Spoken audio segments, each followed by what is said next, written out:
Good evening.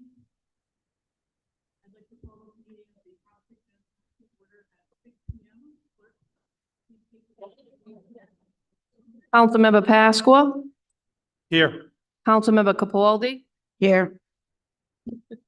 Kimberly Shockley. No council member? I'm sorry. Sure. Distracted me. Vice President LeBlanc. Here. President Lima. here.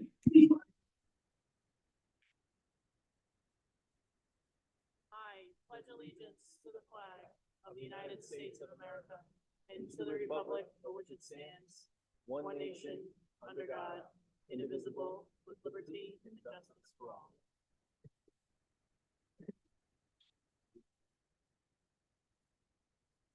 In the event of an emergency this evening, folks present here in the high school auditorium can utilize the closest exit sign to them to exit out.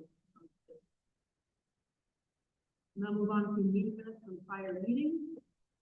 We have two sets of minutes, executive session from March 26, 2024, March 26, 2024, open session. Is there a motion? I'll make a motion to approve. As a block. Second. Second. Hearing none, clerk, please take roll. Councilmember Pasqua. Yes. Councilmember Capaldi. Yes. Councilmember Shockley. Yes. Vice President LeBlanc. Yes. President Lima. 5 in the affirmative, 0 in the negative. Motion passes.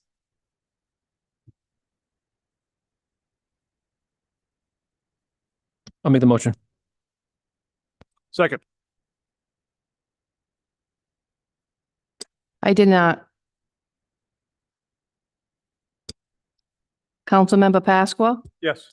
Councilmember Capaldi. Yes. Councilmember Shockley. Yes. Vice President LeBlanc. Yes. President Lima. 5 in the affirmative, 0 in the negative. Motion passes.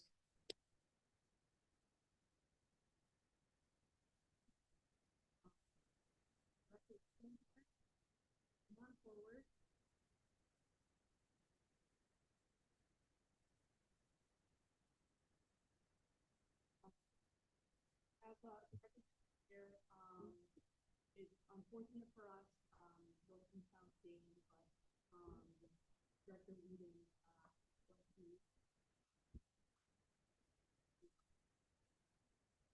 in recognition of the Director of Library Services, David Weeden. Whereas Director Weeden graduated with a master's degree in library studies at the University of Rhode Island and began her professional career as a youth services librarian in the city. And whereas she was selected by the Coventry Public Library in 2014 and our social service, in which she was involved in planning policies, health upgrades, and marketing the library.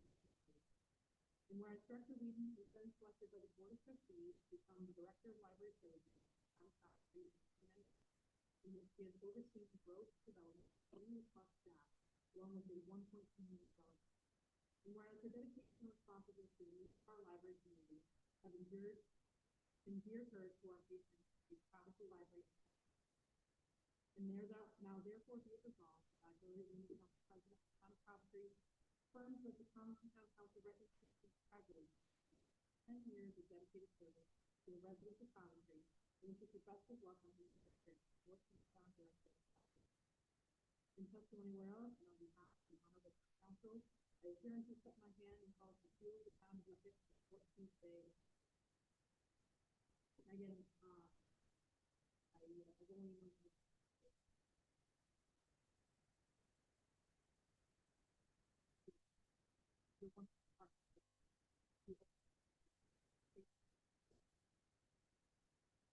what a library.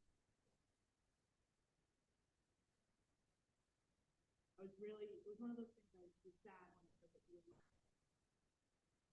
I want to thank you for where you.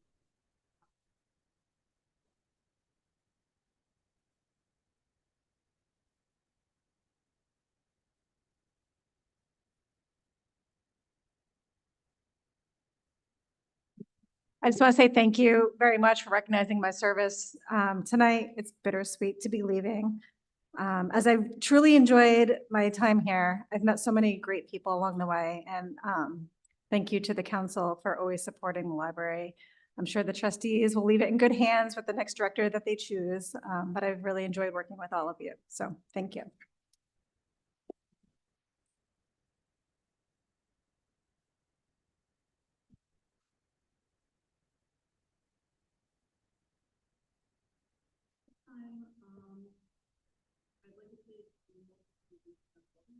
I'll make the motion.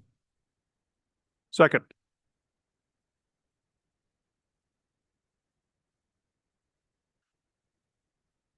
Councilmember Pasqua, Yes. Councilmember Capaldi, Yes. Councilmember Shockley, Yes. Vice President LeBlanc, Yes. President Lima, Yes. 5 in the affirmative, 0 in the negative, motion passes.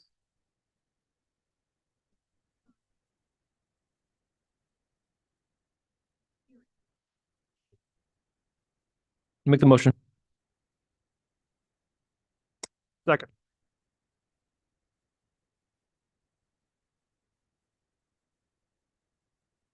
Councilmember Pasqua, Yes. Councilmember Capaldi, Yes. Councilmember Shockley, Yes. Vice President LeBlanc, Yes. President Lima, 5 in the affirmative, 0 in the negative, motion passes.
Testing, testing.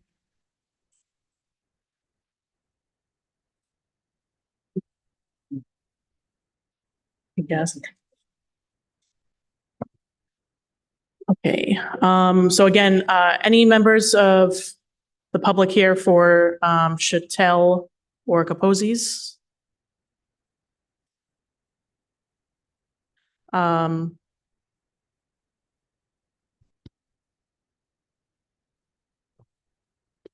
Item B, public hearing, secondhand license renewals per Rhode Island General Law, Section 5-21-1. We have 6. Candy's Curiosities and Vintage, 466 Washington Street, Coventry. D's Walk-In Closet, 820 Tyoke Ave, Coventry. GameStop, 3707 and 672 Center of New England Boulevard, Coventry. Jimmy's Junk, 113 Tyoke Ave, Unit 4. Northern Thrift, 495 Tyoke Ave. And Anthony Village Antique, 658 Washington Street. Are there any members of those businesses present this evening?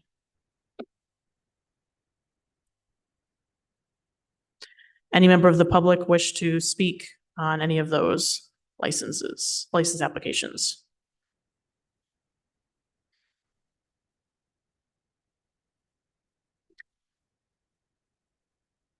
Hearing none, I will entertain a motion to close public hearing. Make the motion.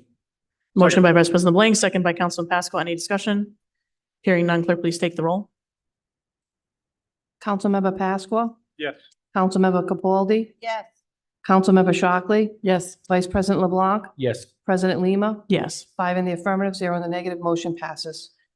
At this time, I'll entertain a motion to approve the auto salvage license renewals under item A as a block. Make the motion. Motion by Vice President Blank, Second. second by Councilmember Shockley. Any discussion? Hearing none, clerk, please take the roll. Councilmember Pasqua, Yes. Councilmember Capaldi, Yes. Councilmember Shockley. Yes. Vice President LeBlanc. Yes. President Lima. Yes. 5 in the affirmative, 0 in the negative. Motion passes. And at this time, I'll entertain a motion to approve the auto salvage license renewals of Chatel Roussel doing business as RC Repair and Capozzi's Auto Sales and Savage Incorporated. I'll make the motion. Motion by Vice President LeBlanc, Second. second by Councilman Pasqua. Any discussion? Hearing none, clerk, please take the roll. Councilmember Pasqua. Yes. Councilmember Capaldi. Yes. Councilmember Shockley. Yes. Vice President LeBlanc. Yes. President Lima. Yes. 5 in the affirmative, 0 in the negative. Motion passes. At this time, I'll entertain a motion to approve as a block the secondhand license renewals. Make the motion. Motion by Vice President LeBlanc, Second. second by Councilman Pasqua. Any discussion? Hearing none, clerk, please take the roll. Councilmember Pasqua. Yes. Councilmember Capaldi. Councilmember Shockley. Yes. Vice President LeBlanc. Yes. President Lima. Yes. 5 in the affirmative, 0 in the negative. Motion passes. And I will entertain a motion to approve the secondhand license renewals of Candy's Curiosities and Vintage, Dee's Walk-in Closet, GameStop 3707, Jimmy's Junk, Northern Thrift, and Anthony Village Antiques. Make the motion. Motion by Vice President LeBlanc, Second. second by Councilman Pasqua. Any discussion? Clerk, please take the roll. Councilmember Pasqua. Yeah. Councilmember Capaldi. Yes. Councilmember Shockley. Yes. Vice President LeBlanc. Yes. President Lima. Yes. 5 in the affirmative, 0 in the negative. Motion passes. Moving on to licenses. Item A, renewal 60-day hawker license, Keystone Novelties Distributors LLC, to be located at 6 Reservoir Road, Coventry, Rhode Island, June 21st, 2024 through July 6th, 2024. Do I hear a motion to approve? Make the motion. Motion by Vice President LeBlanc, Second. second by Councilman Pasqua. Madam Clerk, is the application in order? Are they missing anything? Everything's in order. Manager Parrillo, any comments? Thank you. Any further discussion from the council? Clerk, please take the roll. Councilmember Pasqua. Yes. Councilmember Capaldi. Yes. Councilmember Shockley. Yes. Vice President LeBlanc. Yes. President Lima. Yes. 5 in the affirmative, 0 in the negative. Motion passes. Item B, renewal 60-day hawker license, S&T Fireworks, to be located at 792 Tyoke Avenue, June 27th through July 5th, 2024. Do I hear a motion to approve? Make the motion. Motion by Vice President LeBlanc, Second. second by Councilman Pasqua. Madam Clerk, is the application all in order and complete? Yes. Manager Parrillo, any comments? Any further discussion from the council? Hearing none, clerk, please take the roll. Councilmember Pasqua. Yes. Councilmember Capaldi. Yes. Councilmember Shockley. Yes. Vice President LeBlanc. Yes. President Lima. Yes. 5 in the affirmative, 0 in the negative. Motion passes. Item C, new mobile food establishment license. Members of the council and public, be aware that we are not considering Poppy's Waffles yearly license this evening. So just Mac Daddy and the Burrito Bowl. Do I hear a motion to approve as a block? I'll make the motion. Motion by Vice President LeBlanc, Second. second by Councilman Pasqua. Madam Clerk, are these applications complete? Yes. Any no further discussion? Clerk, please take the roll. Councilmember Pasqua. Yes. Councilmember Capaldi. Yes. Councilmember Shockley. Yes. Vice President LeBlanc. Yes. President Lima. Yes. 5 in the affirmative, 0 in the negative. Motion passes. Item D, renewal of mobile food establishment license. We have 2, Lemon Lane yearly license and Pelagi's Ice Cream yearly license. I'm sorry. Yes, going back to C. Do I hear a motion to approve Mac Daddy and the Burrito Bowl? I'll make the motion. Motion by Vice President LeBlanc, Second. second by Councilman Pasqua. Any discussion? Hearing none, clerk, please take the roll. Councilmember Pasqua. Yes. Councilmember Capaldi. Yes. Councilmember Shockley. Yes. Vice President LeBlanc. Yes. President Lima. Yes. 5 in the affirmative, 0 in the negative. Motion passes. Now moving to item D, renewal of mobile food establishment license, yearly license, Lemon Lane and Pelagi's Ice Cream. Do I hear a motion to approve as a block? Make the motion. Motion by Vice President LeBlanc, Second. second by Councilman Pasqua. Madam Clerk, are these all complete? Sorry if I asked before. These are all set. Thank you. Any further discussion from the council? Hearing none, clerk, please take the roll. Councilmember Pasqua. Yes. Councilmember Capaldi. Yes. Councilmember Shockley. Yes. Vice President LeBlanc. Yes. President Lima. Yes. 5 in the affirmative, 0 in the negative. Motion passes. And now a motion to approve the licenses of Lemon Lane and Pelagi's Ice Make Cream. the motion. Motion by Vice President LeBlanc, Second. second by Councilman Pasqua. Any discussion? Hearing none, clerk, please take the roll. Councilmember Pasqua, Yes. Councilmember Capaldi, Yes. Councilmember Shockley, Yes. Vice President LeBlanc. Yes. President Lima. Yes. 5 in the affirmative, 0 in the negative, motion passes. Moving to item E, new Class F liquor license, Our Lady of Czestochowa Annual Parish Festival located at 222 MacArthur Boulevard in Coventry. Dates June 14th, 2024 and June 15th, 2024, 5 to 9 p.m. Do I hear a motion to approve? Make the motion. Motion by Vice President LeBlanc, Second. second by Councilman Pasqua. Discussion. Madam Clerk, is the application complete? Yes. Manager Parrillo, any concerns? Discussion from members of the council? Hearing none, clerk, please take the roll.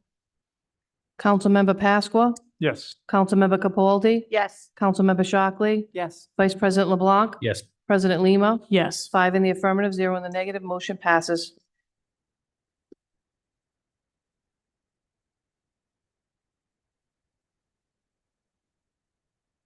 Item F is being continued to our June 11th meeting.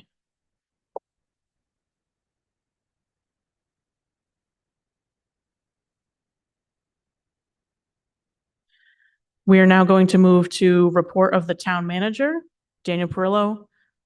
Discussion on school proposal to move the bus depot to Oak Haven School. Thank you, Council President. I just wanted to kind of highlight how we got to this point, clear up any misconceptions that are out there regarding how we got here, why we're doing this, there's no information and so forth. The reason this is happening is the town received a $2.85 million grant from the state of Rhode Island to improve the annex and create a community learning center. That funding is to rehabilitate approximately 35,000 square feet of the rear of the annex in order to accommodate programming for education, health monitoring, and workforce development. So where this portion of the annex, this rehabilitation is going, is the same spot where the bus depot is currently. So the buses are back there, the propane tank is back there, their offices are back there, their break room, all the facilities involved with the bus depot. So with that being said, I approached the superintendent, had him advise the bus company that according to the contract, if the town needs that space for additional town facilities, it's up to the town school department and the contractor to come up with an alternative location for the bus depot. So that's kind of the nexus of how this whole thing came about. So this probably started maybe in January, February, we had our discussions regarding this. So we followed the process. The school company, the school bus company and the school looked at options. One of the options they looked at was Oak Haven. So I guess when the bus company was on Wood Street several years ago, they used Oak Haven as an auxiliary location for the buses. So because of that, I think that was the first place they looked at as a potential new site for the bus depot. So me and my staff, Don and his staff, worked with the facilities director, the zoning official, the building official, the fire marshal, the technical person from the propane company to identify if this was viable. So we've had several meetings, and yes, it is viable. That's the extent of where we are right now. To the point that we received lots of feedback. We received lots of feedback from the community.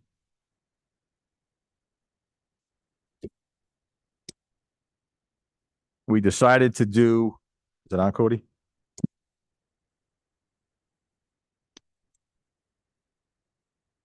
Test, test. Test. I can talk loud.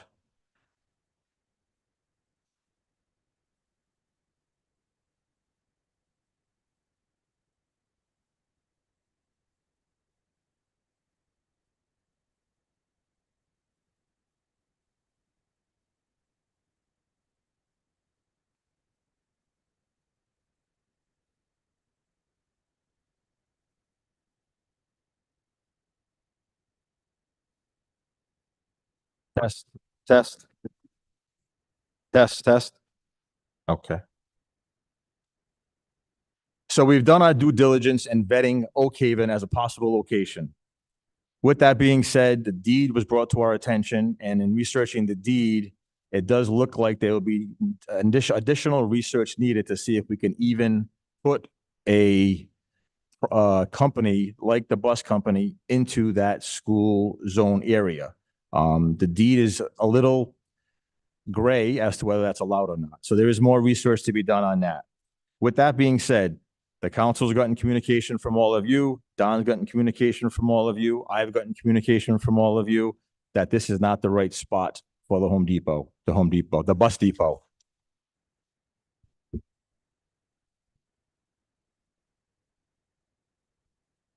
So with that being said, the council president wanted to schedule this meeting in order to have this topic totally vetted, provide her and the rest of the council the information, which we've done.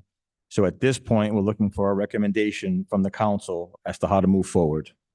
Don and I have talked about other possible locations, but we need to put this particular location either to bed or continue looking into it. So at this point, we're looking for the council to kind of give us some direction.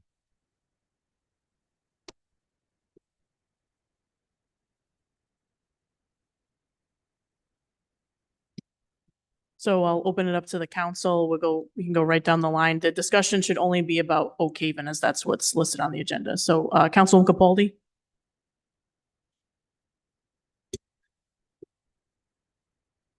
What are the other opportunities to use as a bus depot? We can only discuss if Oak Haven is still on the table. We cannot discuss other locations at this point. We will have a meeting where we'll discuss the path forward for other options, but right now, the town manager is looking for the council's feedback on Oak Haven location. I don't think it should be at Oak Haven.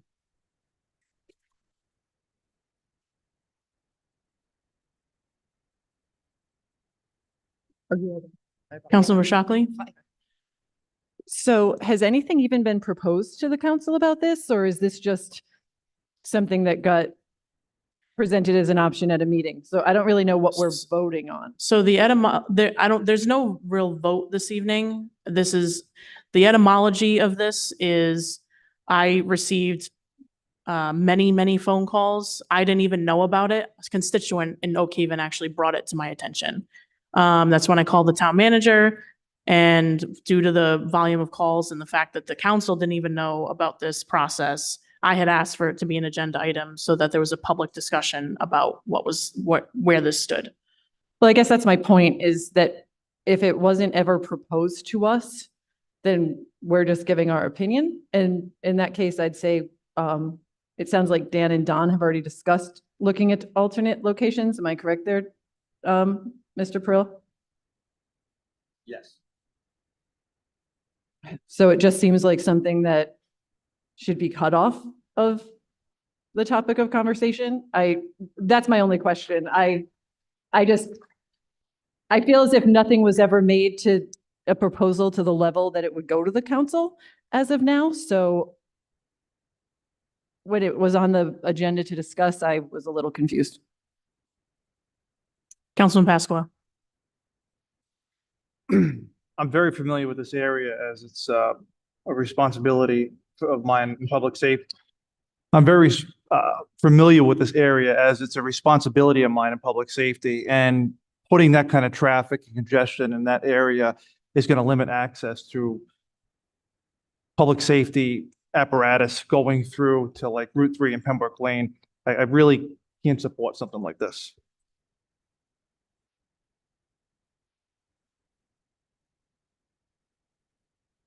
Vice President LeBlanc. I'm no attorney, but a resident did give me the deed to this property. The way I read it as an accountant. It says that this is for public school only, and bringing in a Please let him finish. Thank you. bringing in a private entity for profit, which that would be the school bus company, is not a public school. So therefore, I'm against this.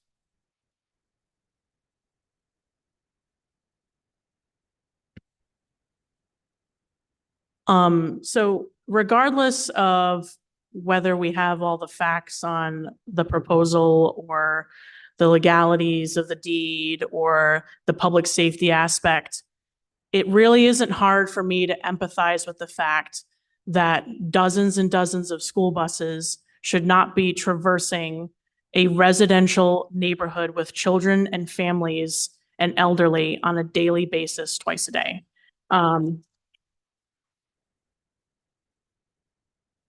Regardless if I received even no phone calls from the public on this, this is just common sense that something that's of an industrial nature like this, that involves stationing a propane tank in the middle of a neighborhood, just doesn't make any sense. In fact, I've been working for years. I know that there's many of you who live around and directly abut Oak Haven School and miss the days of when it was a vibrant, kept up school that was used. And it's still on my priority list to push for this school to be maintained, to see that open space preserved for kids in the neighborhood to use. We've cleaned up the gym that's inside the school to be used by Parks and Recreation, so it's a value add to the community.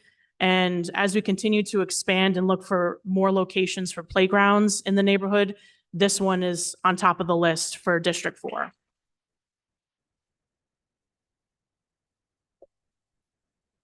So at this point, I'm going to turn it over to the solicitor to discuss the merits of the deed that's been brought up.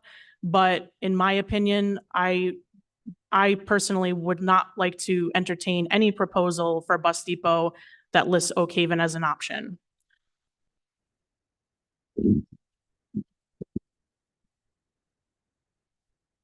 After taking a look at the deed, I can tell the council that my sense of it is that it was not an intended purpose for which the property was given to the town. And on that basis, I would say that you cannot use it for a bus depot.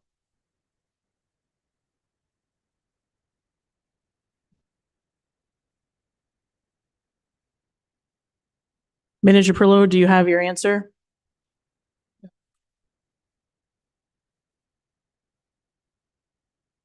At this time, I will now open it for public comment on docketed items. Those items that are on the agenda this evening, you can come forward to the mic, turn it on, state your name and address for the record.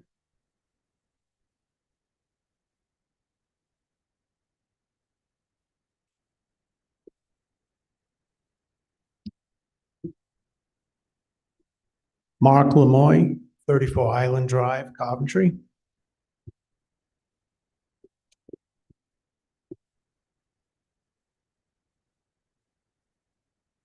Yep. I am the president of the Johnson's Pond Civic Association.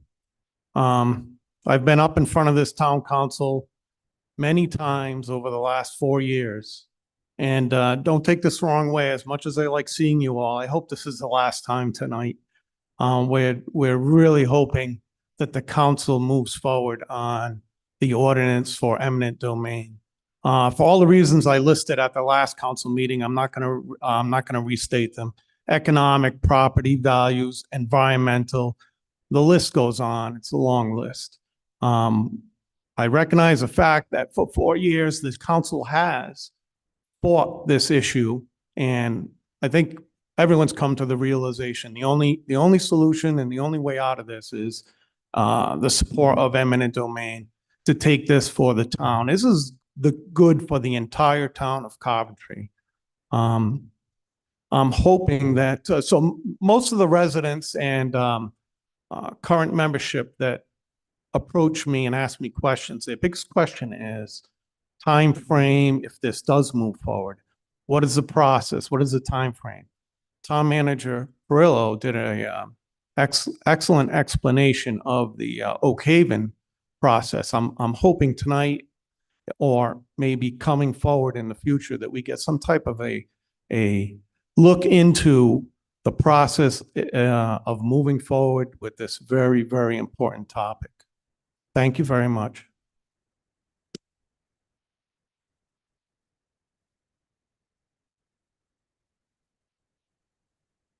Any other public comment on docketed items only, those items on the agenda this evening? Come forward to the microphone, state your name and address for the record, please. Ernest Nautilillo, 84 Coventry Drive. I'm here tonight as the president of Local 3484 for the municipal employees. I just want, before consideration for the vote of our contract, I just want to echo on behalf of the men and women of our local how good it felt negotiating with the town this time. I've been part of the last 3 negotiations, and for the first time, we had Manager Parrillo and Solicitor Angel, and we actually felt like people rather than being talked down to and treated not like human beings. So I just wanted to say before you vote, thank you to the town for your consideration of this, and thank you to the manager and the solicitor for the unbelievable job they did in negotiations with us. I just wanted to say thank you.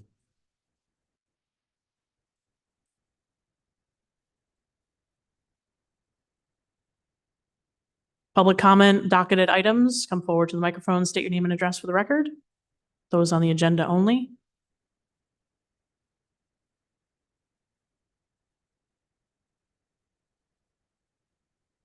Good evening. My name is Patricia Ethia. I have lived in Oak Haven for 52 years.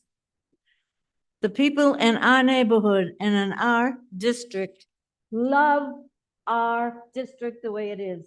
We do not want any businesses in our district, and I want to thank you, and I specifically want to thank all these wonderful people that came and showed that there's power with the people.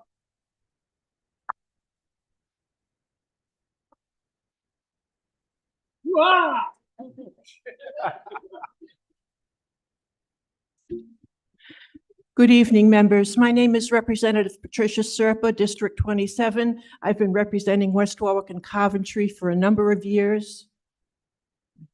And Lou Reptakis, District 33, that's been representing Coventry for over 20 years, and especially the Oak Haven section of town. I know how difficult it is to govern. Sometimes you can't please all of the people all of the time. But clearly you have done your job. Number one, I want to commend you and thank you for moving the meeting from the town hall to this auditorium so that the public would get a chance to offer their input if this meeting went the other way. So I do commend you for that. And I just, as just a little note, I wanted to tell you that in all the years I've been representing Coventry, I don't think I've ever seen as much public engagement as I have with the Johnson's Pond issue and now with this issue. And as has been said, people love their neighborhoods, and the emails and the phone calls I got from people of all ages, young couples who literally bought homes in that Oak Haven manor because they love the neighborhoods. They want to start their families there. Couples of middle age whose children are already growing up and enjoying the neighborhoods, playing, riding the streets. They feel relatively safe.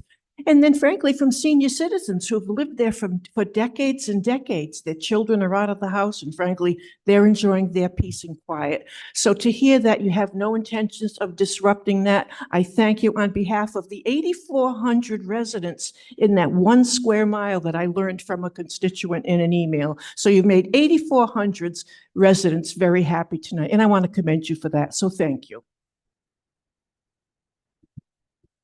And also, I want to thank the council for making moving forward to make a final decision on this issue. As you know, 15 years ago, the Oak Haven community suffered a great loss where Oak Haven was closed. And now 15 years later, to suffer again of having a bus depot in that same neighborhood was unacceptable. But I want to thank the council again, once again, with Representative Serpa. We were receiving many phone calls, many emails, and we have copies to also share with you what we received. And thank you very much for a wise decision this evening. Thank you.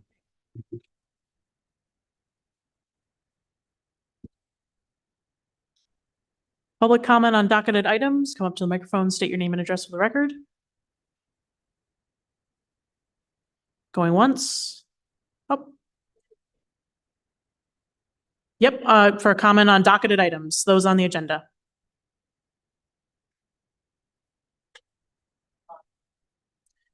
tonight, yeah, for this particular public comment section, it needs to be on things that are on the agenda this evening. You want to come up?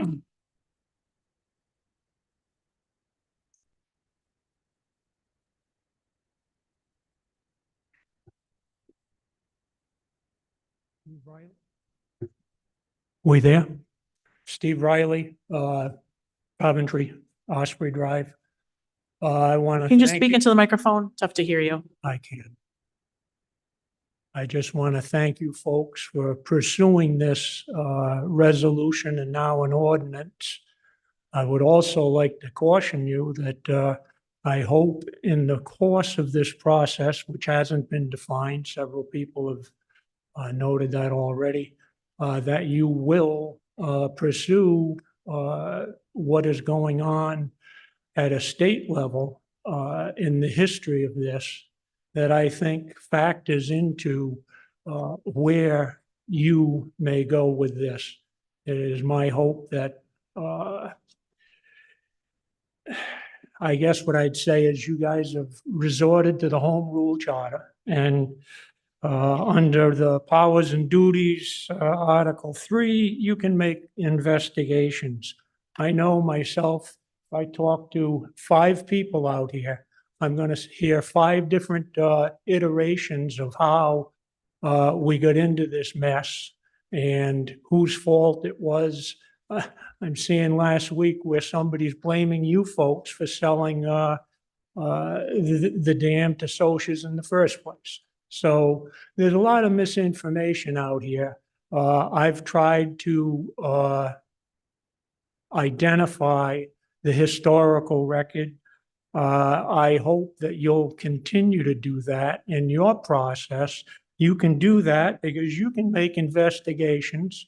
You can subpoena people, get them up and under oath, and it would be nice to finally get a resolution to how this happened and where we go from here. I would also like to hope that you can work with the state in terms of resolving questions that I still have outstanding with them following the conclusion of the federal suit. And I guess there's an appeal underway. But to me, there's a lot of, in a nutshell, this is a political solution that should be happening here. I'm concerned that eminent domain here is going to maybe cost the town more than what it would from the scenario I can see under the state situation. And I just hope that you folks will pursue those items. I've identified them to you in my comments to your resolution. I'm prepared to file these again with you for your ordinance. And I would just say, does anybody have any questions on any of the issues that I've raised that really require the state participation? Thank you, Mr. Riley. Council members we have your information so they can reach out to you one-on-one. Thank you. Thank you. Public comment on docketed items only. Come up to the microphone, state your name and address for the record. Going once. Oh.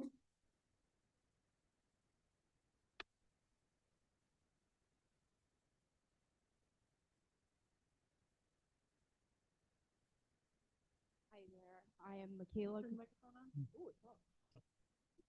Hi there, Michaela Kutkowski, 56 Laurel Avenue in Coventry. I wanted to say thank you so much for deciding not to do the bus depot over in Oak Haven. That is where I live. And I just wanted to say that that would be a great spot for a community center. And, you know, with the playgrounds, I know you were speaking about that, making it a rec center for kids and everything. So I just wanted to give you guys some of those ideas on what it could be and how it could be useful for the neighborhood in those sort of ways. I mean, I know it's tricky with other space for who's there now and, you know, still trying to figure out where we're going to put the buses and everything. But I do want to thank you guys so much for not having the buses where they are.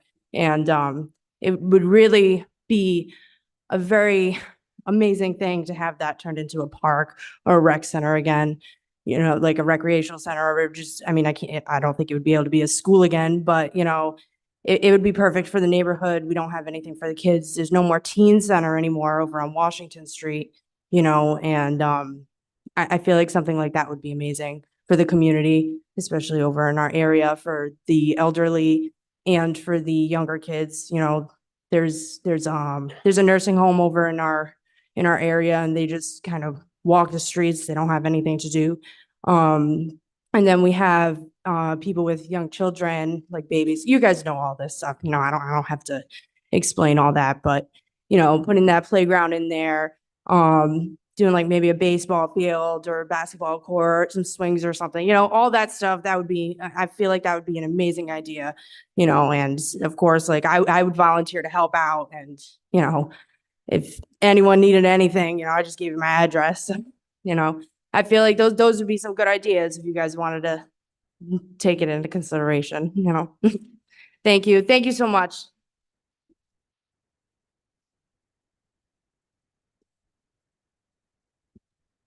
Mr. Houghton, we have folks on Zoom who'd like to make a public comment.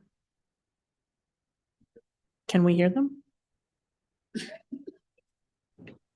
Jessica, could you unmute yourself and state your name and address for the record, please? Hi, can you hear me? Yes.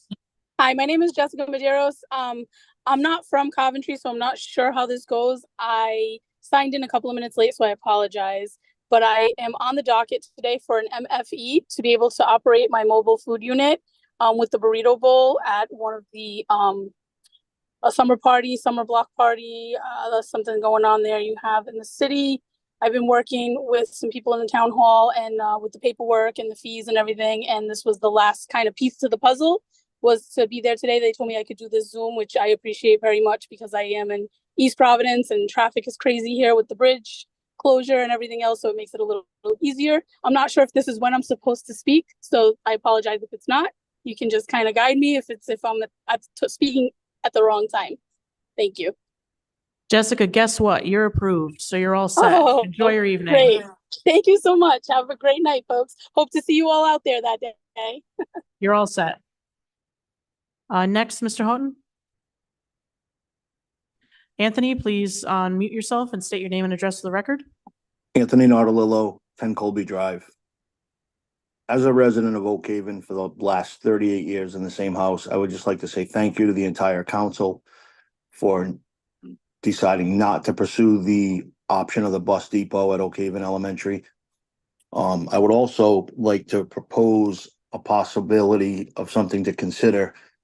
If you look at the front of the high school, the Reservoir roadside, the clubhouse roadside, and the main entrance, that wooded area right there is 5 times the size of Oak Haven, which could potentially be used. Obviously, you'd have to do some tree clearing and stuff, but that might be an area to consider using for a bus depot. Because across the street, as in the same situation as the annex and the town hall, across the street is industrial on Reservoir Road, the easterly side.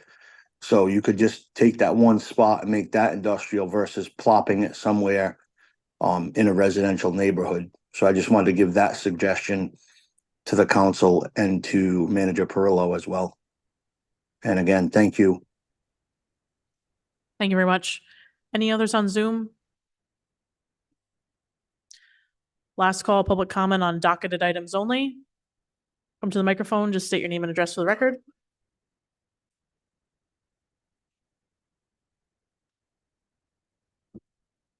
Thank you. Can you hear me? My name is Paul Ruggieri. I live at 66 Wood Cove Drive in Coventry. I've been a Coventry resident in Wood Estates since 1979. I moved to Wood Estates because it was an opportunity to live in an environment with a beautiful neighborhood, half-acre lots, access to Johnson's Pond. And we were fortunate enough 38 years ago to buy some land directly on the pond, and we had a house built there. And we've been living there ever since. My concern is twofold. First of all, we've taken a big hit. A lot of us in Wood Estates came here to have half-acre lots, And then they took the field on the corner of Route 118 and Route 3. And now it's going to be a low to middle income housing project. We lost that. The Wood Estates lost that. And because of that, our only opportunity is to have full access to Johnson's Pond. Not just me. I go through the neighborhood all the time. There are many members of Wood Estates that have boats and they want to use the pond. That's why they moved to Wood Estates. So it's not just Johnson's Pond Association. It goes beyond that, further beyond that. And I hope that that's taken into consideration. Otherwise, I think a lot of people in Coventry are going to feel like our taxes should be lower. If we have waterfront property, and we can't have use of the pond that we live on, I think it's totally ridiculous and totally unfair. So I asked the town manager and the town council to support what Mark Lamoy has been dedicated. He doesn't get paid for the last 4 years of his efforts to really try to turn this around and make our community what it was meant to be. And I think eminent domain by the town would be a wonderful opportunity to benefit all those in Coventry. Thank you.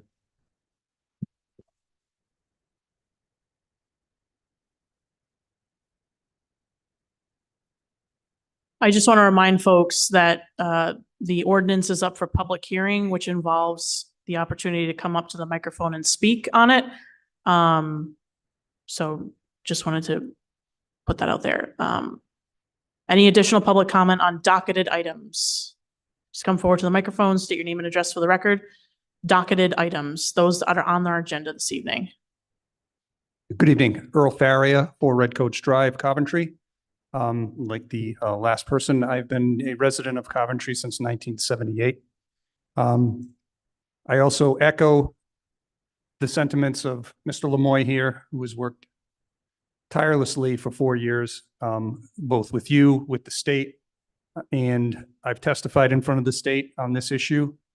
And just want to say that it's not just the residents of the pond that benefit from the Johnson's Pond community. It's everyone down the Patuxent River. It's a safety issue as well as a public good issue. The original charter from the state said that this was for public good. This is the second largest freshwater body in the state. And it's been my opinion from the beginning that it should not be privately owned.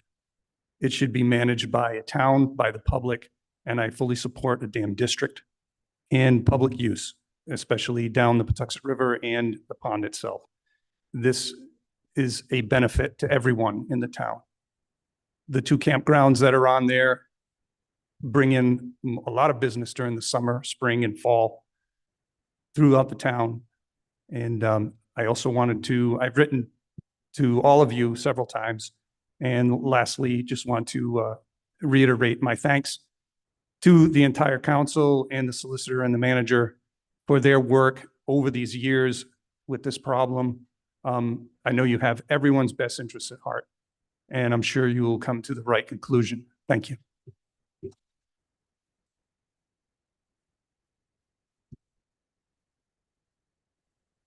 Mr. Grattan, you were next.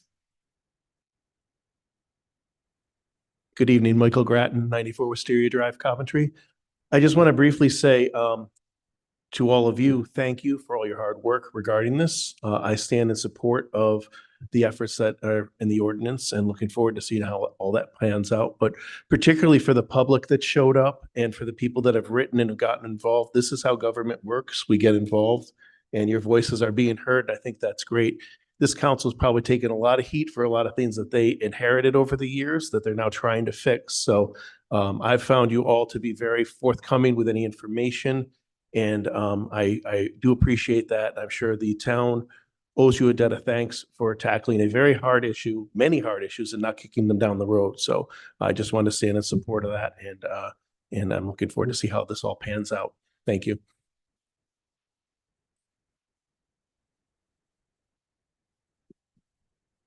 Last call, public comments.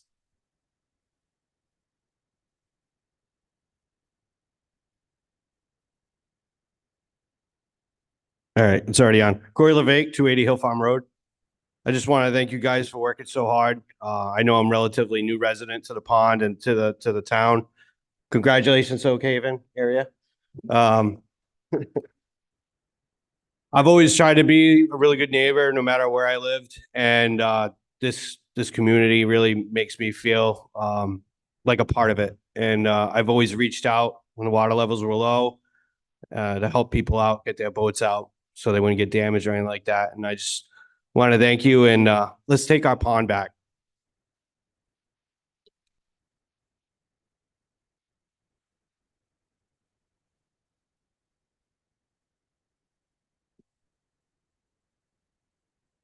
Last call, take two. Was like 6. Going once, going twice, 3 times. Public comment on docketed items is closed. We'll now move to public hearing again for item C. Do I have a motion to open public hearing? Make the motion. Motion by Vice President Blank, I'll second it. second by Councilmember Shockley. Any discussion? Point of order. Councilmember Pasqua. Madam President, I'm going to recuse myself from this discussion. When this ordinance came up, I reached out to the Ethics Commission to get an official opinion on the language of the ordinance. Unfortunately, they have not completed that task yet. So since I don't have that AO, I'm going to recuse. Got it. Madam Clerk, do we have that on the record? Yes. Thank you. Any further discussion on the motion to go to public hearing? Hearing none, clerk, please take the roll. Councilmember Capaldi, Yes. Councilmember Shockley, Yes. Vice President LeBlanc, Yes. President Lima, Yes. 4 in the affirmative, 1 Abstention. recusal. Motion passes. We'll now go to item C, public hearing of ordinance number 2024-3, amending the Coventry Town Code to add chapter 187, ponds, dams, dam structures, and recreation use. This is on pages 34 to 35 in our packets.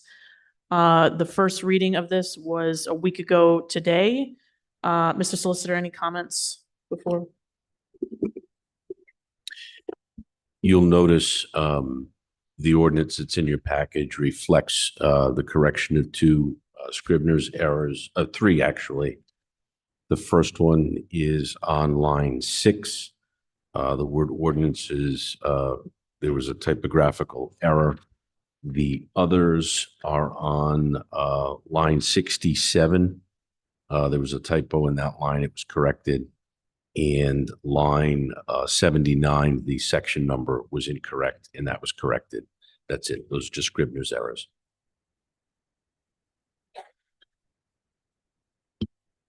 At this time, though we've heard a lot of public comment on this, are there members of the public who'd like to speak on this ordinance? Come to the microphone, state your name and address for the record.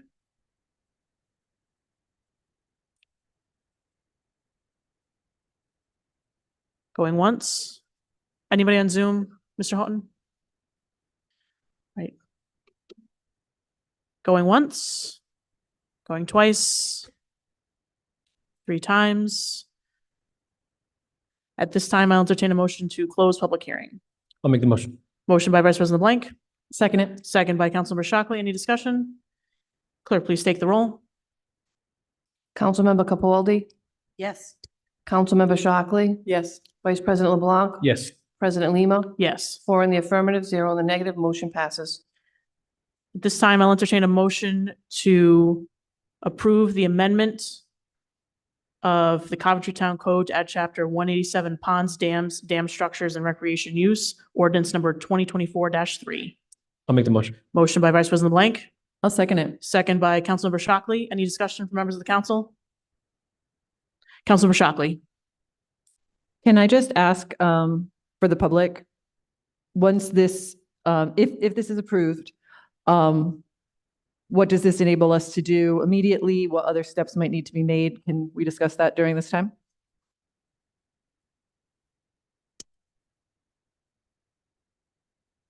As the ordinance says on its face, the town is authorized to acquire the pond either through negotiation or through condemnation.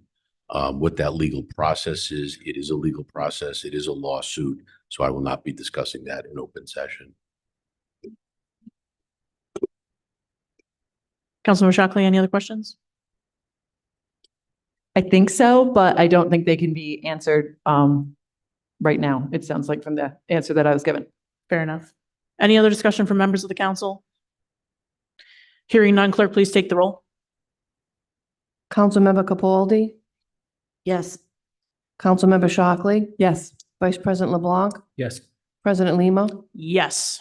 4 in the affirmative, 0 in the negative, motion passes.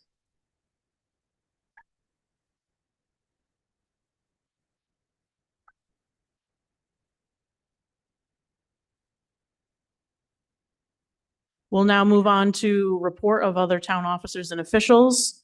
Is Mr. McLean here? Tonight, for members of the council, Mr. McLean will only be discussing the CDBG element of his update. Good evening. Doug McLean, Planning Director for the record. And I know that one of the items on the agenda, there's been discussion to continue that matter to the first meeting in June.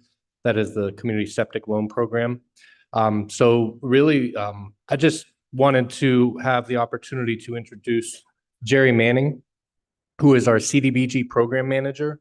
And I'm gonna let her take the floor, give you a background on herself and the program moving forward. I think she envisioned just a very quick 3 to 5 minute summary for your benefit.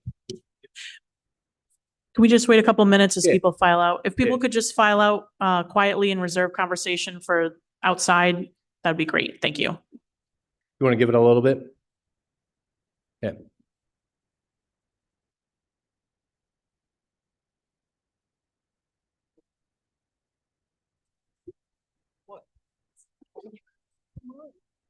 Test, test. Okay.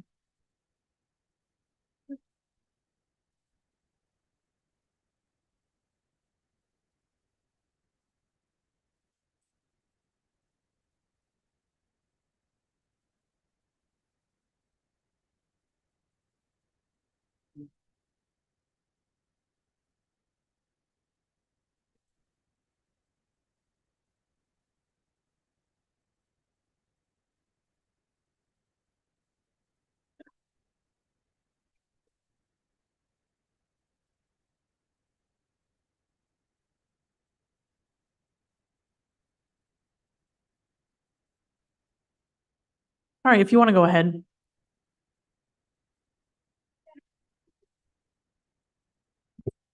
Can you hear me okay? I'm not fans of microphones. My name's Jerry Manning. I've been a resident of Coventry since 2014. I have, my family and I moved in to the rectory behind St. Matthias Church to become their program, property managers for the Episcopal Diocese. Once the property sold a couple years ago, we bought the rectory and we continue to love living in Coventry. My background is nonprofit fundraising. I've worked as a career fundraiser for 45 years before retiring in November from St. Elizabeth Community. My prime focus, along with special events, was community development block grant and grant writing. So Doug offered me an opportunity to continue working part-time, serving the community of Coventry and its residents by working on the community development block grant program for the town. I am excited. It's flexible. He's been a joy to work with so far. I've met a few residents for the community housing rehab program, which we're just going to get kicked off and start using some of the funds we do have to help our residents who are in need, roofs, siding, stuff like that. Not a lot of funds in there. We've got to get more. And then we've got 2 huge awards for community development block grant for the Quidnick Park and Coventry Housing. So those programs will be going, and we'll put an annual application in. State won't give us a date, but we're probably looking at August, September, which the town council will be involved in when we get to that as far as public hearing and approving what we're going to apply for. I have talked with several departments, asking them to be thinking about what they'd like to apply for in that annual funding program. And I'll also be talking to nonprofits and public service entities in town to see what they might want to apply. For a number of years, I did the applications for Cornerstone Adult Services, which is now St. Elizabeth Community and now not in Coventry anymore because the police department took over the building. But so I'm very familiar with what Coventry has given back to the public service sector. If anybody has any questions, I can be reached at Town Hall in Doug's office, or connect with me on the webpage. If any of your constituents want information, direct them to the planning department's webpage. Any questions? Discussion from the council? Thank you very much. Thank you. Appreciate it.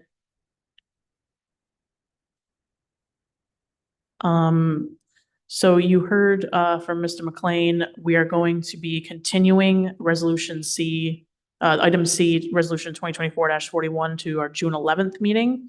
So we'll move to item A, Resolution 2024-39, affirming the award of a contract to Fuss and O'Neill for the design and permitting of green infrastructure retrofits at Briar Point Beach.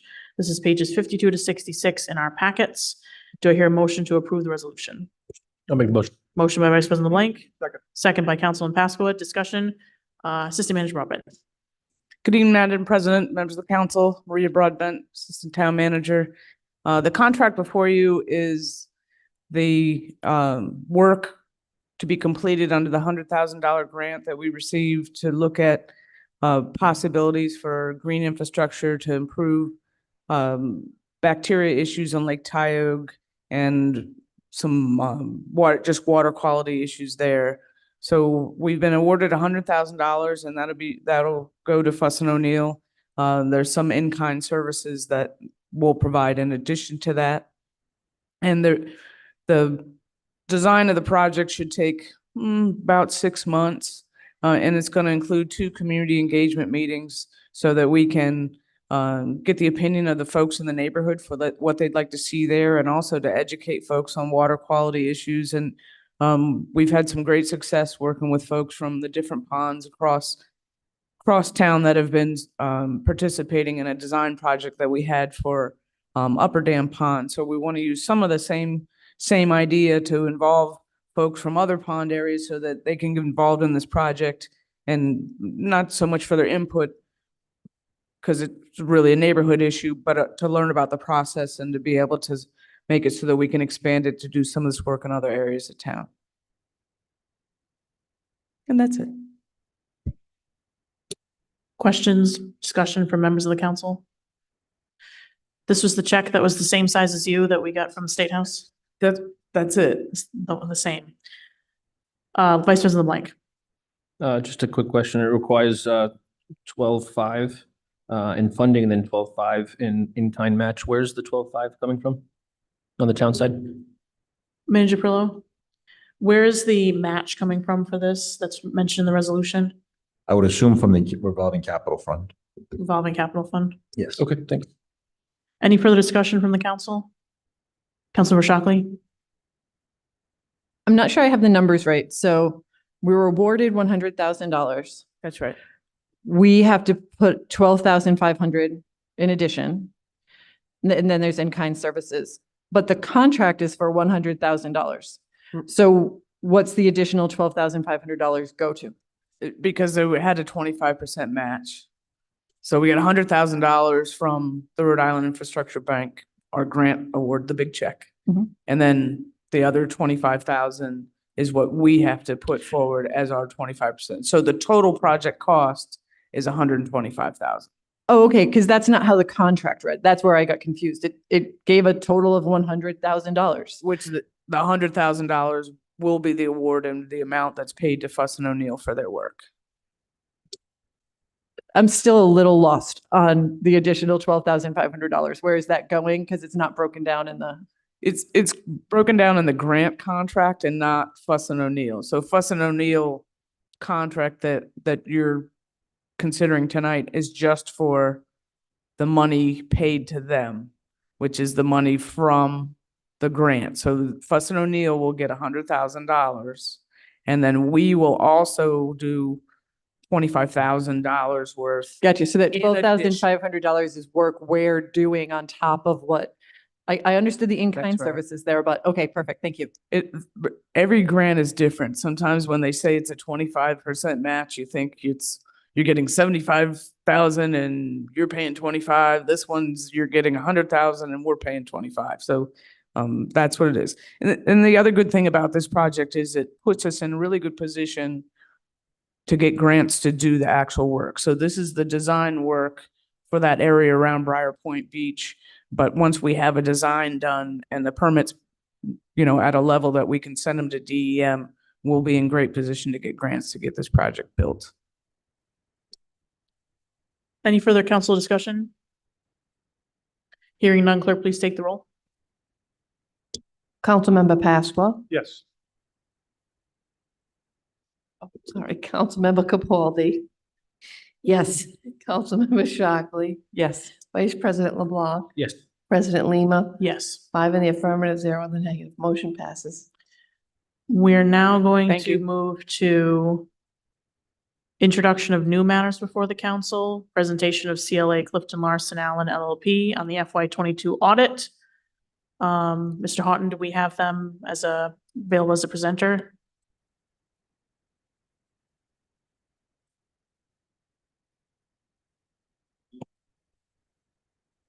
Steve and Matt.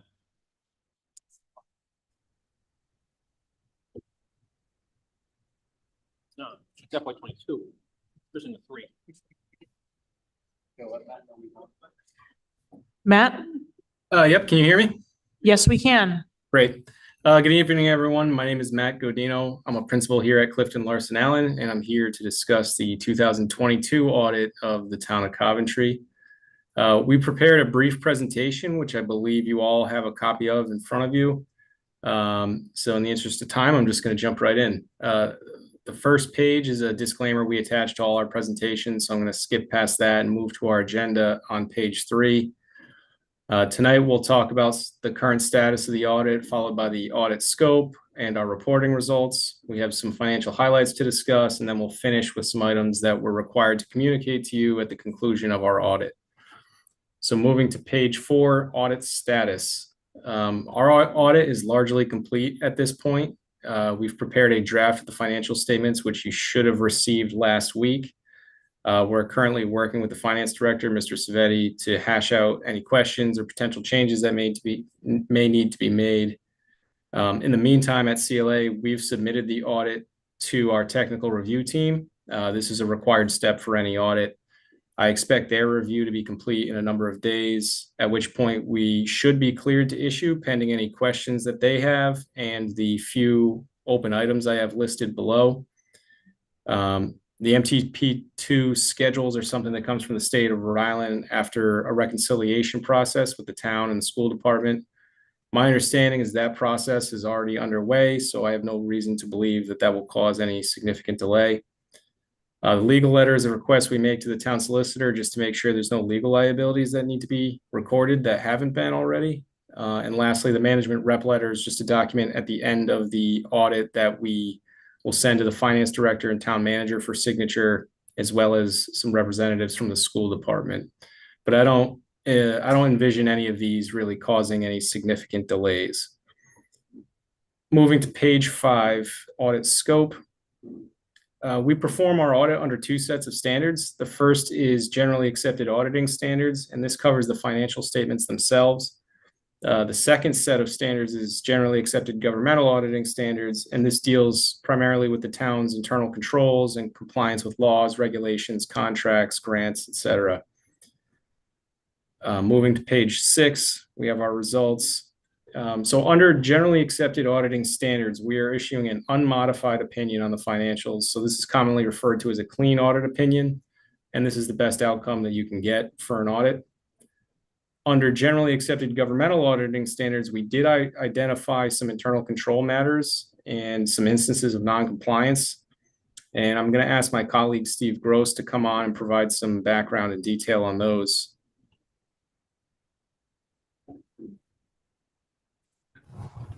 Oh, do you hear me? Yes, we can. Awesome.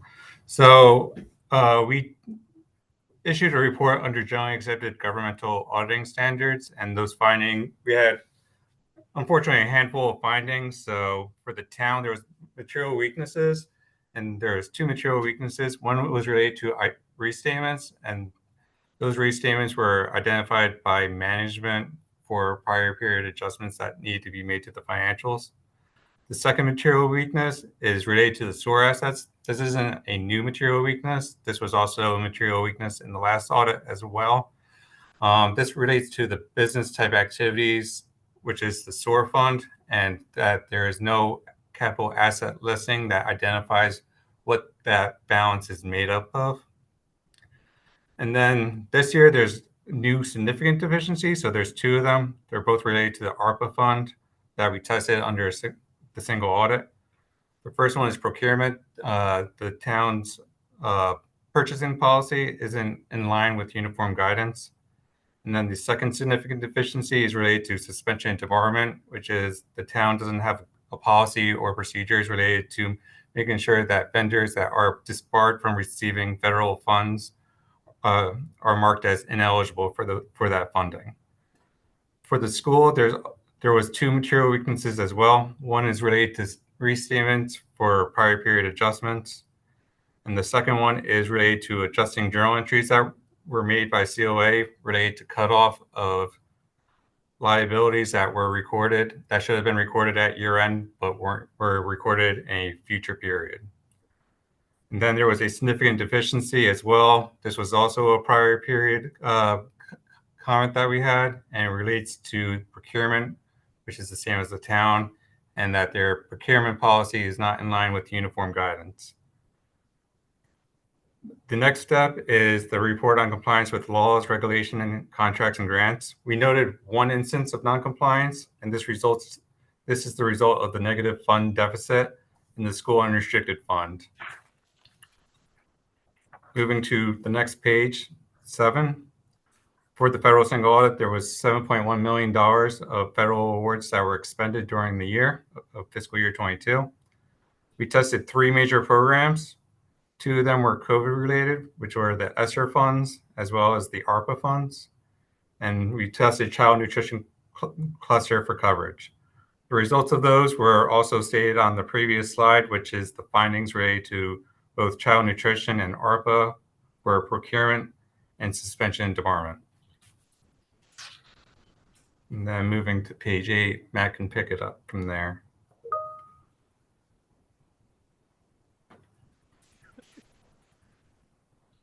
Can you please let Matt speak again on? Maybe can you guys hear me? Oh, you can. Great. Yes. Thanks, Steve. So moving on to page 8, we have some financial highlights. These are just a couple of things that we thought the council might be interested to see. You know, it's a 200-page report. It's hard to digest everything, but these were a few things we thought you might have interest in. So first is the fund balance for the town's general fund, as well as the school department's unrestricted fund. As you can see, the town had a fund balance of just over $16 million as of June 30th, 2022. The GFOA recommends that towns retain a fund balance of at least 2 months worth of revenue, which is approximately 16% of your total annual revenues. And what Coventry's showing is roughly 20%. So that's a good balance to have there. On the school side, you can see there was a deficit of over $600,000, which I believe you're already aware of. I know the town and school department are actively working together to develop a plan for this, but I just wanted to bring it to your attention tonight. Next, we have the funding status for the town's pension funds, or pension plans with a 5-year history. You can see there was a dip there for FY22. This is attributable to market conditions. If you can remember back a couple years, FY22 was not a very strong year for the market overall, but I would expect in 23 and 24, you see those ratios bump up again. Moving to page 9, this is the last item we wanted to call to your attention, and it's just the various funds that are in a deficit position as of June 30th, 2022. As you can see, there's quite a few of them between the town and school department. Our recommendation is that the town and school department should go through these and come up with a plan to eliminate these deficits. And I know in speaking with Mr. Savetti, I believe the plan was during FY23, he was going to try to address those, at least on the town side. On page 10, this is the first of 3 pages that are just some topics that we're required to disclose to council at the conclusion of our audit. So starting with the qualitative aspects of the town's accounting policies, we noted that the policies are consistent with the prior year. We identified a handful of significant estimates that are used in the preparation of the financial statements. These are consistent with the prior year and are consistent with virtually every town that we audit. As far as sensitive disclosures, we identified 2 that we felt warranted calling your attention to. The first is the fund deficits, which I just discussed, and the second is the restatement footnotes. So as Steve mentioned, there were a number of restatements that were recorded in 2022. This was primarily due to Mr. Savetti identifying things, as he was new at the town, it was a fresh set of eyes, and there's some things he wanted to clean up. So those are all detailed in footnote 24. And just moving through the rest of these. So as far as difficulties encountered performing the audit, we noted none, and there were no uncorrected misstatements identified. On the next page, corrected misstatements. We did have a number of journal entries that we had posted. At the conclusion of the audit, we will send a detailed list of each of those for you to review. Happy to report we didn't have any disagreements with management. We're not aware of any consultations that management may have had with other accountants. And there were no significant issues discussed with management prior to or during the audit that were outside of the normal course of an audit. Finally, on page 12, other audit findings or issues. We do have a number of recommendations or areas for improvement that weren't significant enough to be considered findings, but we are intending to communicate those to you in a separate letter at the end of our audit. And lastly, we're just required to inform you of other information that gets included in the financial statements, and you can see it's listed out there. These are the same every year. It's consistent with what Coventry does. It's consistent with what every town in Rhode Island basically does.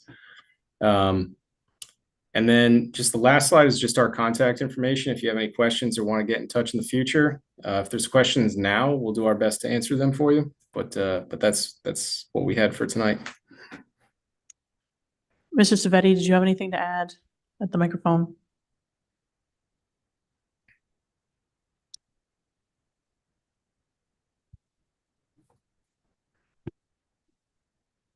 Good evening, members of the council. Just a couple quick things. I'd like to thank Matt, Steve, and their entire team from CLA. As you all know, this has been a very long process. Definitely not something that's been easy for the audit firm. A lot of change in personnel at the town side, as well as some change at the school department. Relative to this audit and the presentation you just heard, Matt's exactly right. What I'd like to do, and we'll probably present to the council at the next meeting, is I like to get a bunch of the funds that you see at the town that have deficits. Excuse me, try to research it a little bit further. Excuse me. But bring that forward to the council and try to remove those. As you saw, we have a significant fund balance in the general fund. I know we have a lot going on right now, but really there's deficits out there that appear to be in there for 4 or 5 years in some instances, and they really should be wiped out. The largest one you see on this presentation, I believe, was one of the capital projects fund that has a deficit of $372,000. We really should just wipe that out. There were expenditures that were spent on a project. What that project was, I really don't know at this point, but that goes back, I believe, at least 4 years. And it just gets the books cleaned up. Similarly with the school department, I did reach out to Don, Chris, the team over at the school department, to have them check out a bunch of the deficits that they currently have. As you know, we've been talking about the school's cumulative deficit of about $610,000. When you look at all the other funds that have significant deficit, that deficit balloons to approximately $2 million. So I think we really need to get a handle on all those additional funds that have deficits and see what the plans are. And again, I'd like to get that cleaned up before the fiscal 23's audit done so that we have smooth, complete financials and accurate going forward and have everything straightened out. Members of the council, discussion? Vice President Blank, I'm surprised.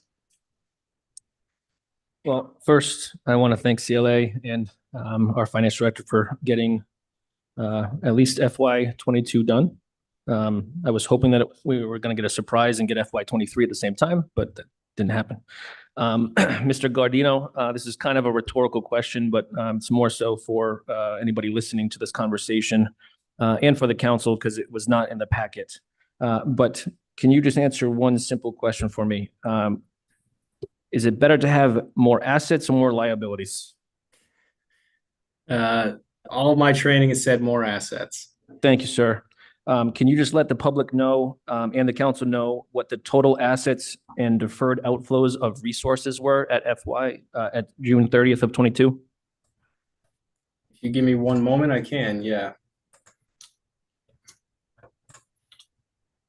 So just to be clear, are we talking on the town-wide financial statements or? Townwide, sir. It's town-wide, okay. So the total assets you were asking for is 104,670,000 roughly. And total liabilities, deferred inflows of resources, and net position. Sorry, yeah, total liabilities and deferred inflows of resources. Sure. So just to clarify, the first number I gave you was assets. If we include deferred outflows, it comes up to about 131 million. And so on the liability side and the deferred inflows, it's 255.6 million.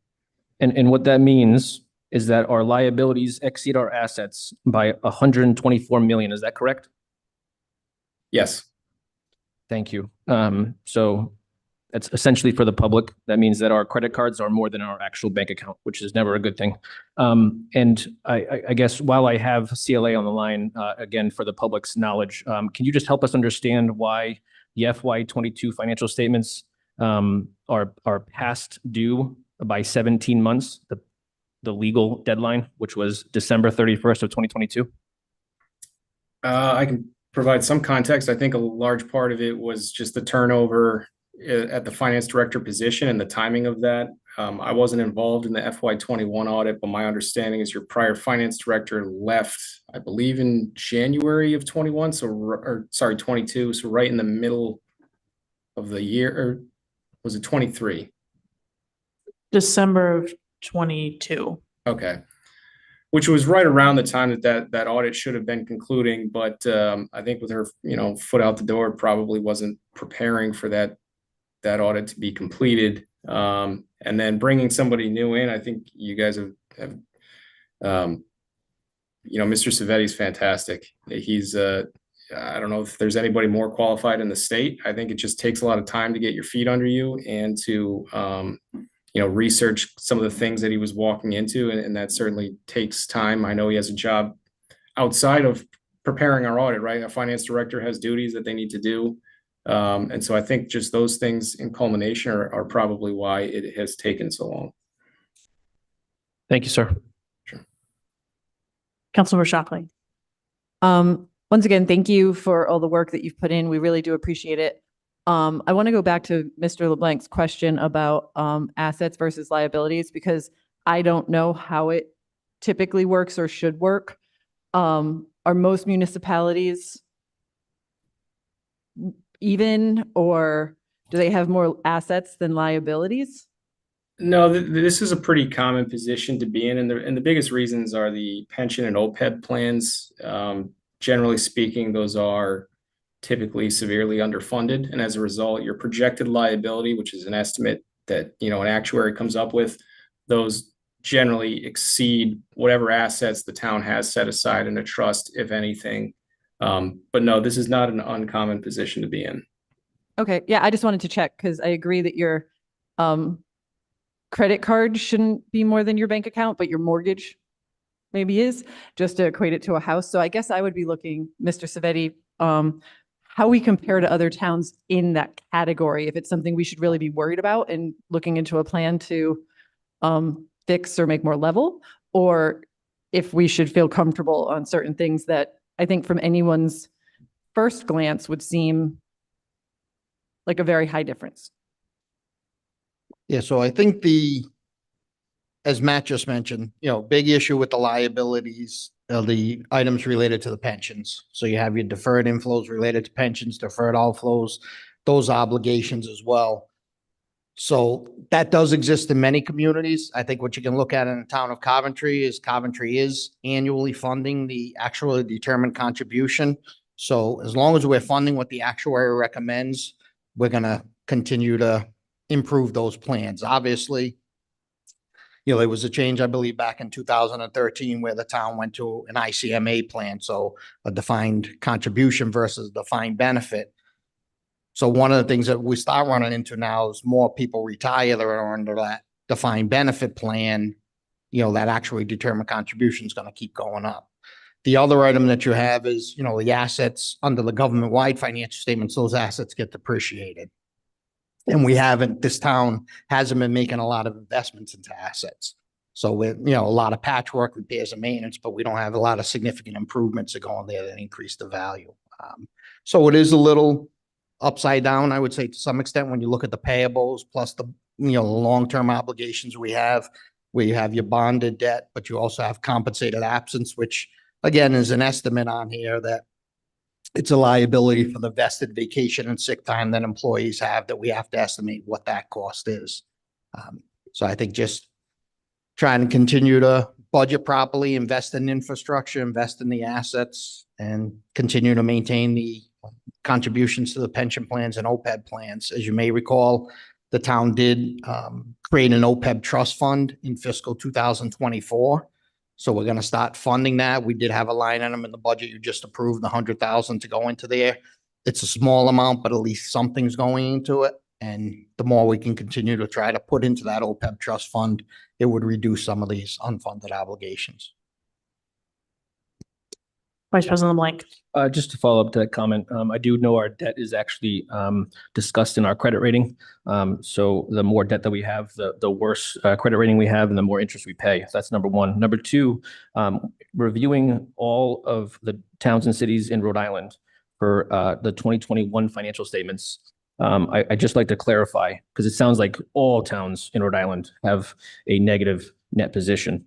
Which means that their liabilities exceed their assets. However, if you look at FY21 issued financial statements, there is a total of 24 towns that actually have assets that exceed their liabilities. So there's more towns in municipalities in this state that are actually have more assets than liabilities, unlike Coventry. Yeah, I would agree with that. And when you look at those communities, a lot of those communities, it's because of the position of their pension plans. Further discussion from members of the council? Thank you, Mr. Savetti, and thank you to the crew from CLA for being here this evening. We're now going to move to executive session. We have one item this evening, executive or closed session pursuant to Rhode Island General Law, Section 42-46-5A2, collective bargaining update, read Council 94. Do I hear a motion to go into executive session? I'll make the motion by Vice President LeBlanc. Second. Second by Councilman Pasqua. Any discussion? Hearing none, clerk, please take the roll. Councilmember Pasqua. Yes. Councilmember Capaldi. Yes. Councilmember Shockley. Yes. Vice President LeBlanc. Yes. President Lima. Yes. 5 in the affirmative, 0 in the negative. Motion passes.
Cody, we good?